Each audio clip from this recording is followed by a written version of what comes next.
বিশ্ববিখ্যাত নবীর সাহাবী যার নাম ছিল হযরতে রাবিয়া বিন কাব আসলামী রাদিয়াল্লাহু তাআলা আনহু বর্ণনা করেন, তিনি বলেন যে একদিন রাত্রি বেলাতে আমার রাসূলুল্লাহকে আমি ওযু করার পানি দিতেছিলাম। কি করার পানি? এই জোরে বলেন না, ওযু করার পানি দিতেছিলাম। তো নবী আমার বললেন, আয়ে রাবিয়া বিন কাব সাল, রাবিয়া বিন কাব তুমি চাহো।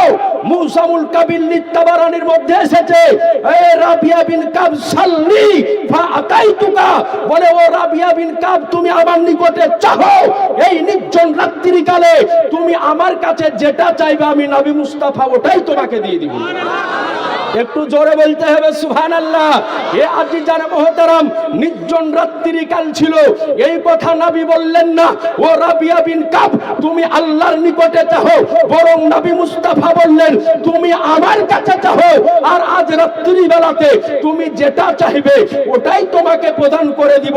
এ আজিজান মুহতারাম, আজকে সাহাবিয়া রাসূল ছিল, নবীর দিওয়ানা ছিল, নবীর মাস্তানা ছিল, নবীর আশিক ছিল, নবীর প্রেমিক ছিল। আজ আমার আপনার মতো দুনিয়ার লোভী মানুষ ছিলেন না, সঙ্গে সঙ্গে বলেন ইয়া রাসূলুল্লাহ টাকা চাই না, পয়সা চাই না, বাড়ি চাই না, গাড়ি চাই না, ধন চাই না, দৌলত চাই না, ইয়া রাসূলুল্লাহ কিয়ামতের দিনে যে জান্নাতে আপনি থাকবেন একই জান্নাতে আপনার সঙ্গী হয়ে থাকতে চাই। একটু আওয়াজ দিয়ে আর একটু জোরে বলতে হবে সুবহানাল্লাহ। এ আজিজান মুহতারাম, সাহাবিয়ে রাসূল নবীর নিকটে জান্নাত কেন চাইলেন, কি কারণে জান্নাত চাইলেন? অন্য কিছু তো চাইতে পারতেন না, কি বলছেন? অন্য কিছু চাইতে পারতেন, কিন্তু জান্নাত কেন চাইলে?